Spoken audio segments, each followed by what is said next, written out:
What if I told you there's a budget hack that can completely change the way you manage your money? And hardly anyone is talking about it. It's called the 30-30-30-10 rule. And once you understand it, you'll never look at your paycheck the same way again.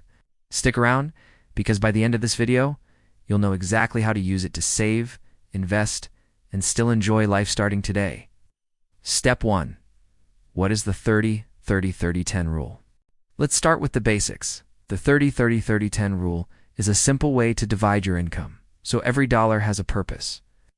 Here's the breakdown. 30% for housing, 30% for needs and essentials, 30% for financial growth, 10% for fun or splurges, unlike the traditional 50-30-20 method you may have heard of. This one adds a dedicated category for growth like savings, debt payoff, and investments while still leaving room to enjoy life. But here's the catch. Most people never separate their growth money from their essentials, and that's why their savings never grow. Step 2. Start with housing 30%. Housing is usually your biggest expense. That includes rent or mortgage, property taxes, insurance, and utilities. Why 30%? Because going above that often creates a domino effect. If your rent eats up 40% or 50% of your income, you'll start cutting into your savings or taking on debt. Example. Let's say you earn $4,000 a month. 30% means your total housing budget should be $1,200. If your rent is already higher than that, don't panic. Here are a few adjustments you can try. Negotiate your lease or refinance your mortgage. Get a roommate or consider moving to a more affordable place. Reduce utilities, switch to energy-efficient bulbs, or check for unused subscriptions tied to utilities. This step alone can free up hundreds each month, money you can redirect to savings or debt. Let's move to the next piece of the puzzle. Step 3. Cover needs and essentials 30%. The next 30% is for everything you need to live. This includes groceries, transportation, gas, car payment, insurance, health insurance, and medical costs, minimum debt payments, essential bills like phone and internet. The key here is to distinguish needs from wants. Groceries? A need. Eating out 3 times a week? Probably a want. Pro tip. Track your spending for 1 month. You'll be shocked at how much of your essentials category is actually optional. But here's the catch.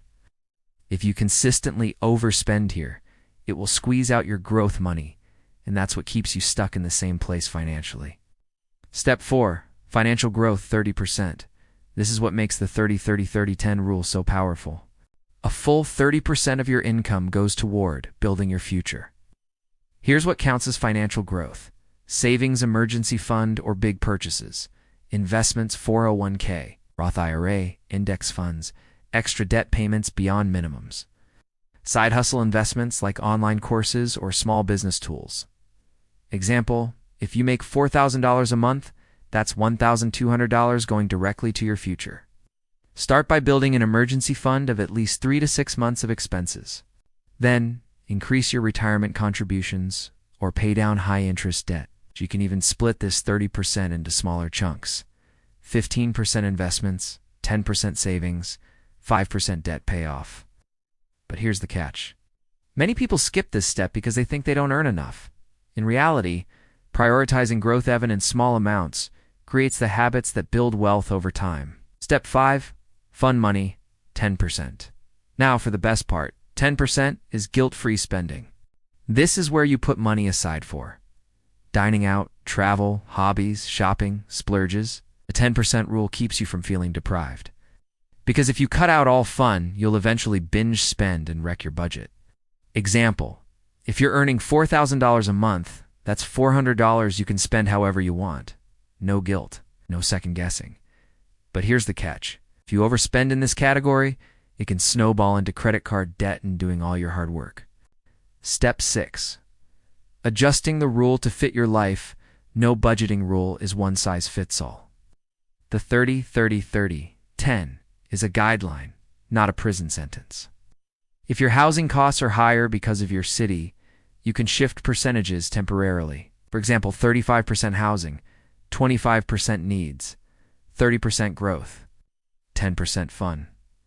Or if you're aggressively paying off debt, you might do 25% housing, 25% needs, 40% growth, 10% fun. The goal is balance. Don't ditch growth entirely or cut out all fun. Step 7. How to put it into action. Knowing the rule isn't enough. You have to implement it. Here's a simple 4-step plan. Calculate your monthly take-home income. This is your paycheck after taxes. Multiply each percentage. Use 30%, 30%, 30%, and 10% to get your category limits. Open multiple accounts or use budgeting apps. Apps like YNAB, Mint, or even separate bank accounts can help you track each category. Automate transfers. Set up automatic transfers so your growth money and fun money are separated on payday. This takes the emotion out of spending decisions. You just follow the plan. But here's the catch. The first month might feel awkward. Stick with it. After 60 to 90 days, it'll feel natural. Step 8. Why this rule works better than others. The 50, 30, 20 method is great, but it often leaves too little for financial growth. The 30, 30, 30, 10 rule flips that by making growth a priority, not an afterthought. Plus, by capping fun money at 10%, you avoid lifestyle creep. You still get to enjoy yourself, but you're building wealth at the same time. This method is especially helpful in 2025, with rising living costs and economic uncertainty. It forces you to be intentional with every dollar. Step 9. Common mistakes to avoid. Let's cover a few pitfalls. Mistake number 1. Ignoring irregular income. If your income fluctuates, base your percentages on your lowest average month to stay safe. Mistake number 2. Not revisiting your budget. Life changes, new job, rent increase, or debt payoff. Review your budget every 3 to 6 months. Mistake number 3. Treating fun money as extra savings. Fun money is there, so you don't overspend later. Use it, just don't exceed it. Mistake number 4. Forgetting the growth category. Never let short-term wants rob your future self. Let's move on to some pro tips to make this rule even easier. Step 10. Pro tips to maximize success. Automate everything. Automation removes temptation. Use cash envelopes for fun money. Physically seeing your fun budget can stop overspending. Pair it with side hustles. If you earn extra income, run it through the same percentages, it'll grow even faster. Reward yourself for milestones. Hit a savings goal. Treat yourself within your 10%, but here's the catch. If you try to be perfect, you'll quit. Allow flexibility, just stick to the overall framework. Apply this rule for a few months, and you'll start to see your savings grow, your debt shrink, and your stress levels drop. If this budget hack gave you an aha moment, hit that like button. And subscribe for more smart money tips, because mastering your money today creates the freedom you want tomorrow. Thanks for watching, and I'll see you in the next one.